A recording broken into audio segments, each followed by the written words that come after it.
Having introduced you to ratios, which are fractions which compare, and in this case compare two sides of a right triangle, we've talked about tangent, the tangent ratio, which is opposite, comparing opposite to adjacent. And now we're going to introduce you to two more special types of ratios that are only for right triangles, and that would be the sine ratio and the cosine ratio. Now, the sine ratio, if we were to pick this corner, right, we always pick a corner, we pick an angle. We don't pick angle C because it's a right angle.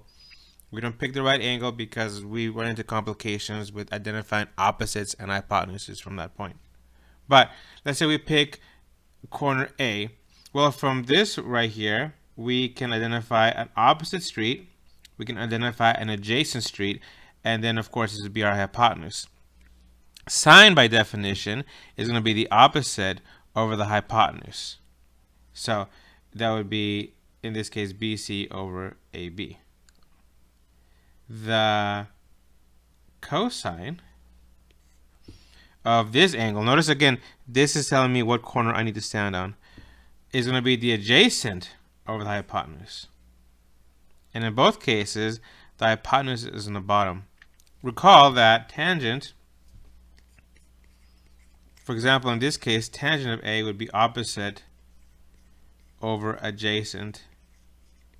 So that would be BC over AC. So notice the tangent doesn't really include the hypotenuse, but sine and cosine do.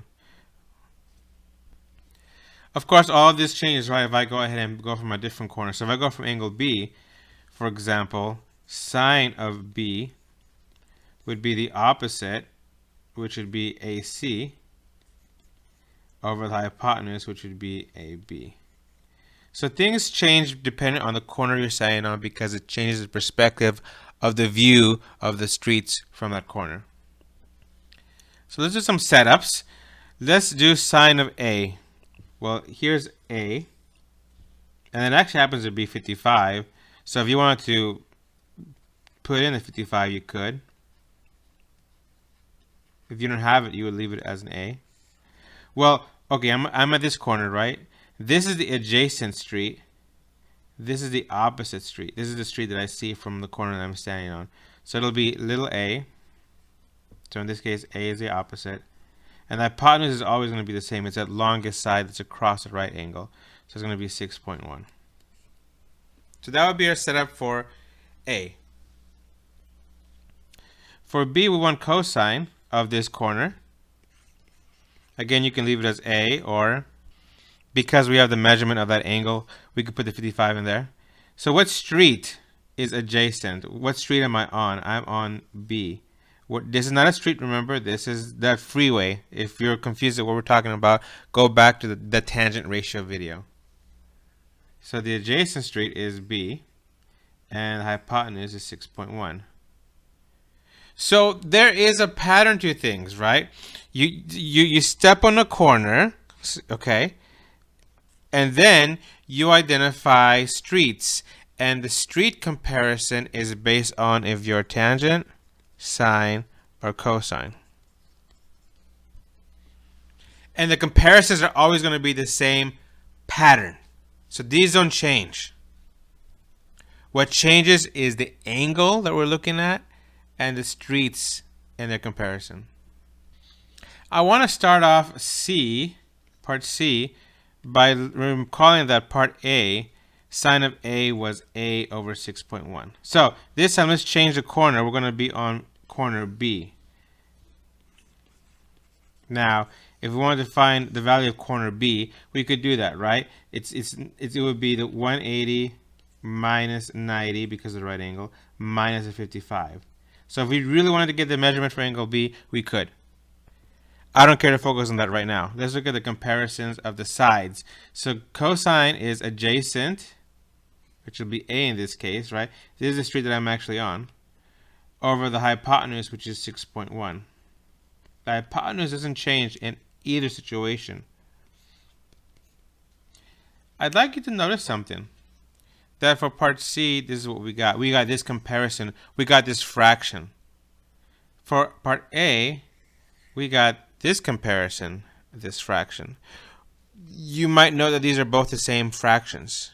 However, this was sine A and this was cosine B.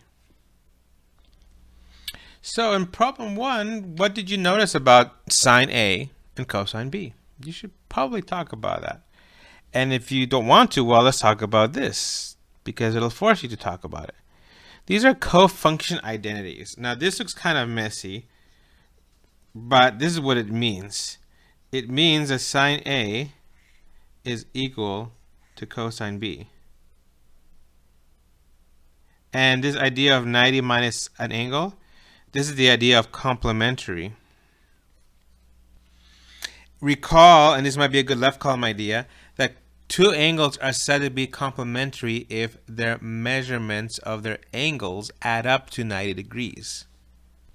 So let's say A is 40 degrees, right? Okay, let's ignore this part here.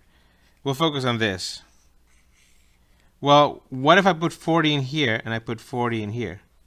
So I get cosine of 90 minus 40 equals sine 40. What's 90 minus 40? Well, that's 50. So what this is telling us is, hey, check it out. Notice something here, that 50 and 40 are complementary angles. Not sure about that? Well, add them up. So you have 40 plus 50 is 90. That means they're complementary. Now, check this out. It's making the claim that cosine of 50 is the same as sine of 40. And the calculator just showed us that. It gave us two identical answers to every decimal possible. Will this always work, Mr. Over?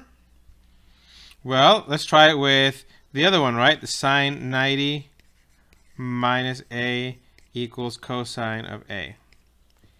Let's pick some crazy ugly number. Let's say let's pick 33.2 for A. Okay, so if I plug it in, I get that. And I'm just going to type this in the calculator because I'm going to type it in anyway. So sine of 90 minus 33.2, close parenthesis. There's that ugliness. And then let's try the other one, right? Cosine 33.2. Snap, let's get the 3 in there, 0.2. And notice you get the same answers. So what does it mean then with this B thing here? Well, if we go back to problem 1, remember how sine of A was A over 6.1 and cosine of B was A over 6.1. Sine A is the same as cosine B.